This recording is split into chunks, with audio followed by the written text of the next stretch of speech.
মিছিলটা 15 তারিখ করতে চেয়েছিলাম আমরা, তো রথ আছে বলে অবজেকশন জানানো হয় স্টেটের তরফ থেকে, সেই জন্য 29শে জুলাই জজ সাহেব দিয়েছেন।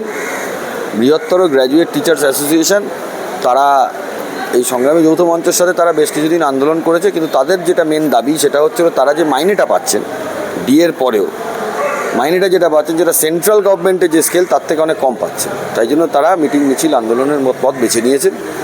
ময়ূখ ভবন থেকে আচার্য সদন থেকে ময়ূখ ভবন পর্যন্ত তারা মিছিল করতে চাইছেন এবং ওয়াই চ্যানেলে তারা মিটিং করবেন, সিটিং ডেমনস্ট্রেশন করবেন। তাই জন্য 29 তারিখ 12টা থেকে 4:30 পর্যন্ত পারমিশন দিয়েছে কলকাতা হাইকোর্ট। এইটা এবারে হওয়া এই জন্য সম্ভব না, কারণ 29 তারিখ রেখে জজ সাহেব এটা আবার 30 তারিখে মামলাটাকে রেখেছেন। তাই জন্য কোর্টও এটা দেখবে কী হচ্ছে।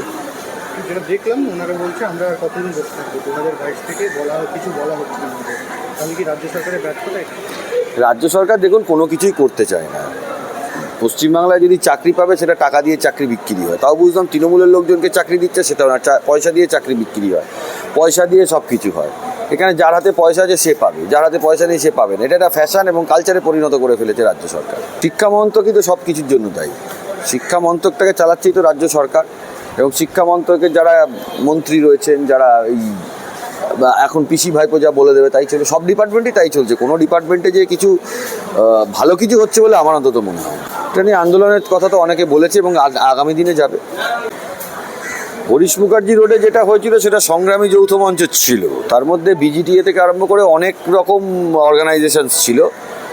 আগামী দিনে হরিশ মুখার্জি স্ট্রিটে হোক বা নবান্নে হোক এরকম আন্দোলন তো হবেই, কারণ হলো যারা যারা নেতৃত্ব দিচ্ছে আন্দোলনের তাদেরকে ফলস কেস দেওয়া হচ্ছে, এবং ফলস কেস দিয়ে তারা কিন্তু আলটিমেটলি কিছু করতে পারছে না। আদালত সত্যি যেটা তা সেই অনুযায়ী রায় দিচ্ছে।